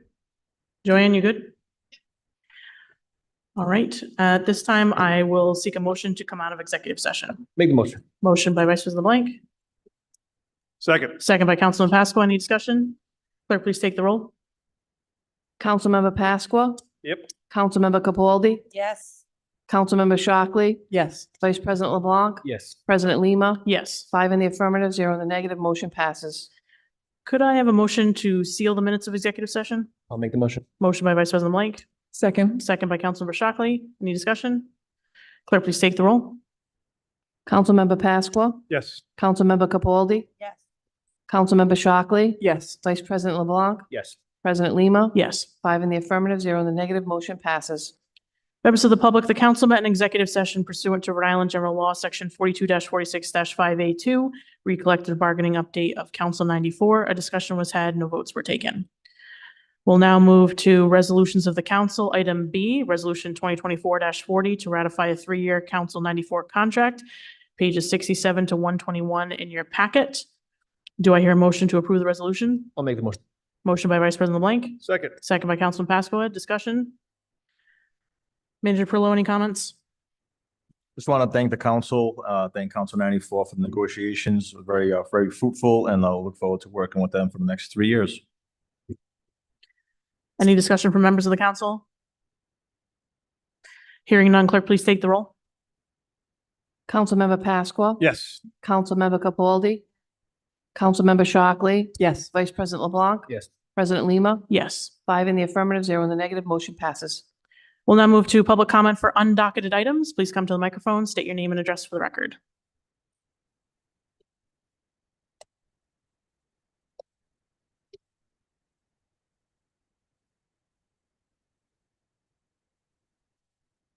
Nick Farrow, 6 Hillcrest Drive. I was here at the last town council meeting, so some of you might remember. I had asked for this issue to be on the agenda. I was told that it would be. It wasn't for some reason. That wasn't made entirely clear to me. And at this point, I was also told that there was going to be an audit of the building department. That also hasn't been done. Can you speak into the mic? Yeah, so did you hear what I said previously about this was supposed to be on the agenda? Yeah, and for some reason it wasn't put on there. I'm not really sure why or if I can get any response from that. But I was also told that the town manager, I think Hillary, you were the one who told me that he was going to be conducting an audit of the building department. Is there any reason why that's not happening? Manager Parrillo. Yeah, so I reached out to Mr. Furrow and just asked him to identify the specific issues that the residents of Oak Haven are having. This way he can pinpoint the issue and we can move forward with that, as opposed to doing a comprehensive review of all 35 or so residences. So I'm just waiting for that correspondence and then we will follow up on that. Sure, and I have some of the issues, and I think there's about 7 of us here tonight. So I'll mention some of those, and then I can have the neighbors like reach out to you, send emails with like specific issues that they're having, so you can be aware of that. I'm not really sure like what the response would be. Like you said, have them send me these, and then they'll be addressed. You know, there's issues still with water drainage, flooding in people's yards, people having sinkholes. In those sinkholes, the backfill is like big stone and construction debris. I said this the last time. So part of the concern is like, well, what would you do about that? Like, for example, on my home, I'm having leaking in my basement through the tie rods. I mentioned this last time. I did install drains in my backyard at my own cost because the builder refused to. And I'm still having that leaking. There wasn't a backfill inspection done on my home, which is required by building inspection, right? You guys know this. I said it the last time. There wasn't damp proofing done on my basement, also required by building code. As part of that backfill inspection, the backfill would be on site so the inspector could see that. That never happened. So we don't know what kind of junk they put in the ground, but people are having issues with that. So, you know, I guess the question would be, you're saying that bring these issues to me. Here's an issue that I've just brought to you. What would you possibly or potentially do to address that? I'm going to have the building official look into his records and get back to you. I've spoken with him and I know that the inspection wasn't done though. So that's what I'm So that would just be the same thing that's already been done. But what would be the response? So if the inspection's not done, there are issues with the foundation. There's another person here tonight that's also having leaking through these seep holes in their basement. Would you guys go out and do the inspections now? Would you dig up a section of the foundation, inspect? I mean, I can't speak for the building official. You're saying the inspection wasn't done. I don't know if that's accurate. well, we have I people will here meet with with their him, reports. and so- I'll follow up. Yeah, we have people here with their reports. So if you need proof of that. But that's what you were already supposed to do, I think, weren't you? And now here we are at another meeting and you haven't done that audit. So are you saying that that's going to happen then? Because you told me you don't have the resources to do that, right? Once I get your information regarding all the concerns in writing, I will follow up on that. Okay. I think, Well, I I'd think I've also said like- that. Yeah, well, it's not only, so you're focused on like, okay, there's probably a couple homes right now that have some issues, right? Maybe the people that are just here. So there are probably other homes that didn't have these necessary inspections that might have issues 2, 3, 4, 5 years down the road. Should they know whether their home had the proper inspections or not? I mean, is that, you know, I can't speculate if someone's going to have an issue 5 years from now. I don't think. right, that- but the inspection should be done. So that would rule out that being a cause for the issues they might have, right? Like if the backfill inspection wasn't done. Again, for those that have issues, have them send them to me in writing, and I will forward those to the building inspector, and we will address them. Okay, so you will not do it. You'll not be doing an audit on the entire project then, because you said you don't have the resources. There's no need to do an audit of the entire project if there's only a handful of issues. The So- department addresses issues. All departments deal with the issues that are brought to them. Okay, but so if you have a staff that's not doing their job, right? They've not done their job in an egregious way, right? Home inspections were not done that are required by building code, and you're not interested in looking at that project and seeing what was done and what wasn't. That may be your opinion that it wasn't done properly. It's documented. We've called the town. You guys are the ones who told us the inspections weren't done. So it's not an opinion, it's a fact. So you're not interested in looking at the entire project, seeing what was done and what wasn't, and who could be responsible for that, the staff that you're in charge of supervising that didn't do their job. You're not interested in looking into that. Okay. Well, we'll make sure we pull the records. We'll look into it. Don't worry.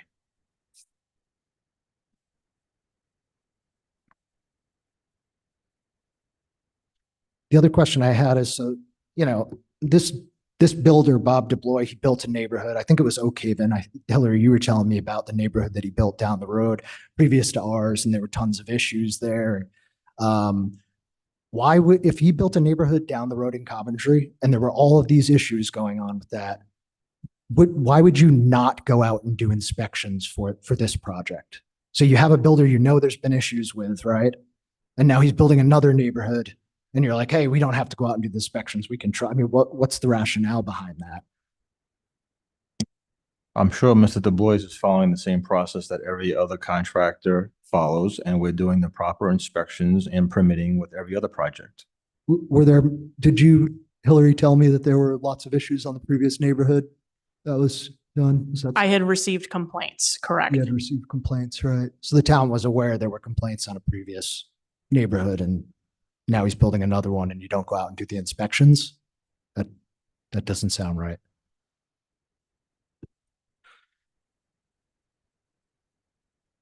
Any reason for that you would not go out and do inspections when you had issues with this builder in the past that were known by the town council?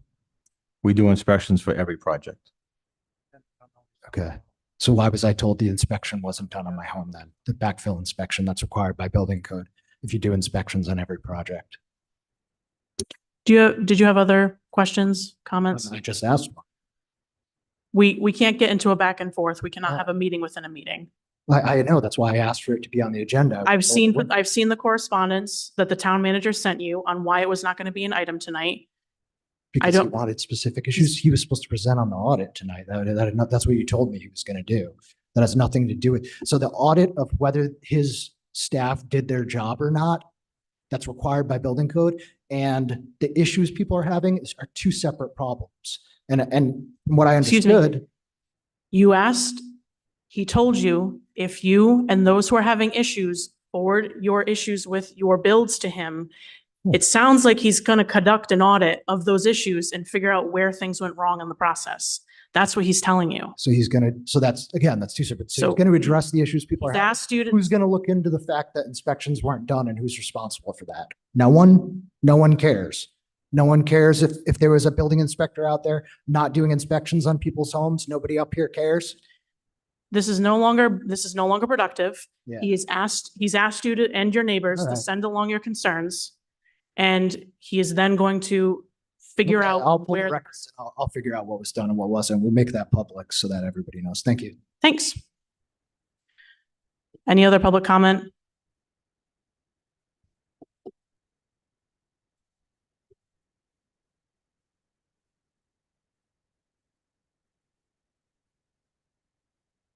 My name's Mike Elias, 8 Hillcrest Drive. Speak right into the microphone, please. Mike Elias, 8 Hillcrest Drive, and I'm part of the same development. And my wife and I, we purchased a home last December, so we've been there a little over a year. And our main concern is the water mitigation there. We've had some other obstacles with the builder and still have some outstanding things. But the long-term thing, the biggest thing for us is the water mitigation. The day of our closing in December, we had a bad storm. There was a big accident on 95. And we ended up having the closing at our house because the highway was closed down. During the closing and all this rain, my wife used the restroom. She looked out the window and basically the lot, as you come down the street, it goes down a hill and water runs down the back of all the properties. And then at the end is our house. And then it runs across here out to the side. And though the representative, Wendy, that represents Mr. Du Bois, that was signing the legal documents, and the realtor, my wife brought up, like, look at this, like, it was like unbelievable. And her response, well, that's got to get fixed. So we, like a week later, we got a response from her that per the contractor, that's how this was designed. And subsequently, and again, I don't know if this is fact, sir, or not, we were told that there was a plan in place for water mitigation for that area, as you're coming down Hillcrest on the right-hand side, and that the contractor did not adhere to that. So I'm not sure if that's something that can be checked into, but the issue is the water, and all that water running. And then subsequently, with some of the rains that we've had, there's a detention pond right on East Shore. And then there's one in the back, there's a little road off of it, which is part of our development overlook. And there's another one back there. But the one on East Shore is the one that abuts the city, the Coventry Housing Department.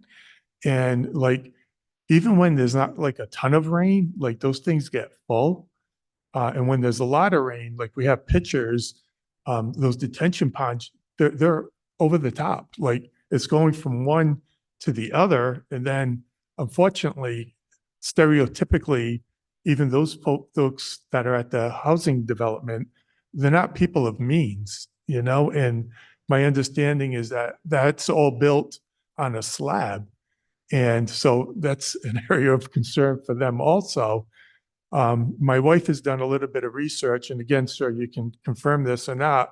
Our understanding is with the detention pond, once there's a rain, that the water should be dispersed through the detention pond within like 36 or 48 hours. If you drive by there on your way home tonight, it hasn't rained in like 4 days, there's still water in there today. So my concern is one, my yard, obviously, but long-term, right now, Mr. Du Bois and his staff are in control of the homeowners association. It hasn't been turned over to us, which is probably a good thing right now. But our concern is, for us, like we have 30 homeowners, what happens in like a year from now, 5 years, 10 years from now? And I know you can't predict the future, but chances are the detention ponds are working the most efficient that they're going to work right now. Because over time, as you know, silt and things get clogged up there and they don't become as efficient over time. So if they're working the most efficient that they're probably going to be working, and I'm not a contractor, I'm just a layperson. If they're working the most efficient that they're working now, what's going to happen in the future? And then quite frankly, the 30 homeowners of the area, are we going to be on the hook for trying to resolve these problems? So, again, I'm not an attorney, but whatever, can be done to help us all out. I know it's like a dream for my wife and I, to have a brand new home. And I know for a lot of the families there, like this is their life savings, and for the ones that aren't their life savings, it's their life mortgage, to be able to buy a new home. And, and you get this thought in your mind, you're buying a brand new home, so you're just going to move in and relax, right? And we've had all of these issues. And two of my other neighbors that are here, Dave and Al, like we can look out our side yard and we can see like the pool of water that's in their yard. And like they each have kids and, it's like they can't use their backyard, and just one last thing, Mr. Du Bois, he had asked us to put two small drains on the corner of our lot. Our lot is like a pie. And right on the corner over here, he asked if we would give him permission to do that. And we said yes.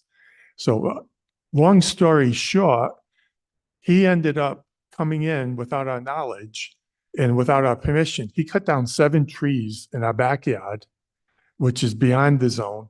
And he dug a hole that's approximately 80 feet by 40 feet by 5 feet deep, which 80% of it is on my land without our permission. So he just did it. And like, it seems like there's no ramifications to that. And then after, me, bringing those concerns and many other neighbors bringing those concerns, again, without our knowledge, he came back and backfilled some of it, but we still have like a 4-foot dip. Our initial concern with the 6-foot dip that was there, 5 or 6 feet, is it's on my land. And God forbid, there's 2-3 feet of water, a baby can drown in an inch of water, and there's a ton of kids in our neighborhood. And he just did that. And again, it just seems like there's no ramifications, so that's kind of like where my wife and I are at, and that's who we're speaking for. And if there's any advice or counsel or whatever that you all can give us, or anything that you can do, sir, to like enforce some of these things, it's not like who's at fault. We just want to make it right. And we just want to move on. We have a great neighborhood. It's our first time in Coventry. We love it here. And I just appreciate you all, and I appreciate your time. Yeah, thanks for coming forward. I think I spoke to your wife at Town Hall on this issue, and I'm sorry for what you're going through. All I can say is that we are taking measures to move forward. I can't get into specifics, but we are well aware of the issues there. We are doing our best to address them. I can leave it at that. And I can tell you, that we've been to City Hall a few times to talk to Doug and his associate, and they've told us the same thing. And on a side of a compliment, both of the gentlemen there are very professional, very kind. It's never like, looking at the watch, like they take the time to speak with us and said that they are working. But we just wanted to come to support, the development as a whole. And again, whatever can be done, we appreciate it. Thank you, sir. Thank you. Public comment on undocketed items. Just state your name and address to the record. Make sure the microphone's on.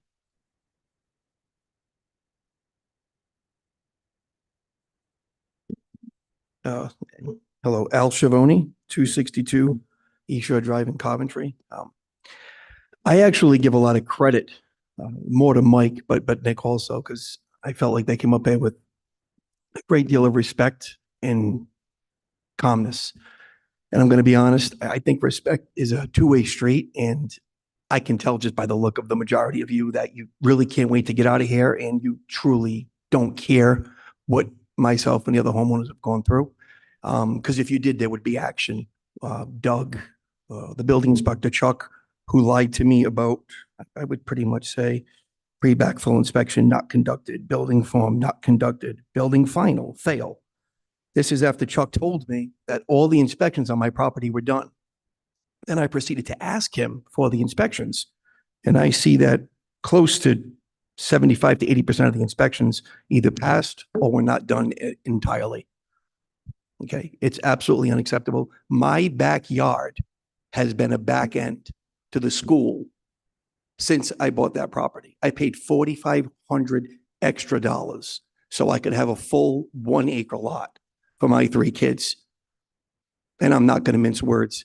It's been an absolute train wreck. We have not been able to use, I've been unable to use the entirety of the backyard since we bought it. Now I have a dome that rivals the size of the Toronto Sky Dome in my backyard with 3 kids. And we have children next door to us that are like ours, young girls, young boys running around. It's a matter of time before something problematic happens.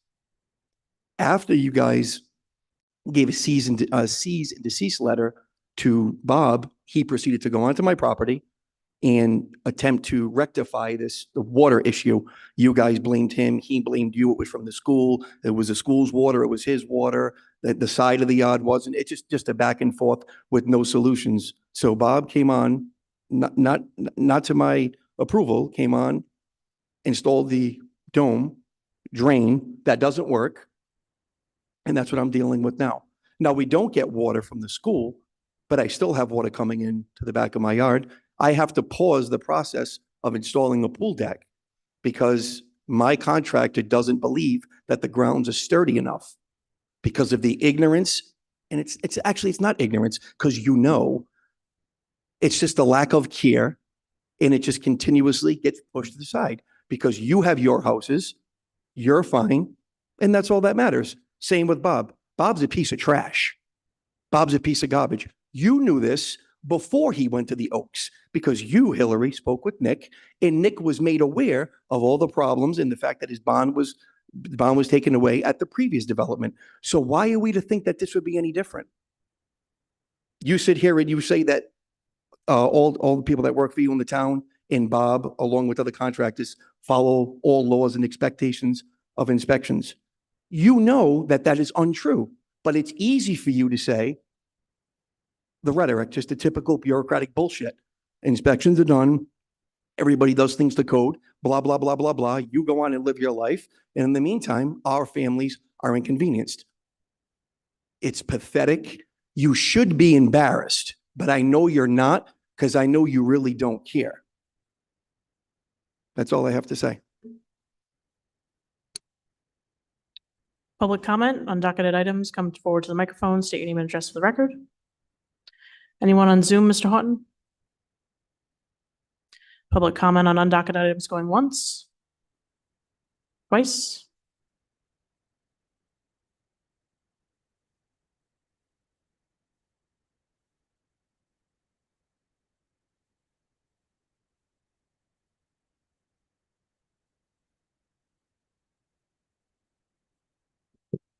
David Chamberlain, 264 East Shore. I'm going to speak on one thing.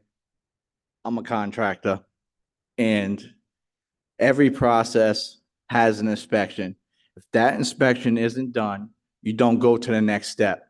I'm here asking for you to do your due diligence and ask for the fire in a truck. Thank you.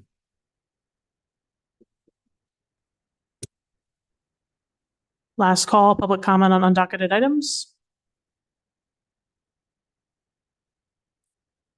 Public comment is now closed. At this time, I'll take a motion to adjourn at 8:14 PM. I'll make the motion. Motion by Vice President Blank, Second. second by Councilman Pasqua. All those in favor indicate by saying aye. Any opposed? Chair votes aye. We stand adjourned.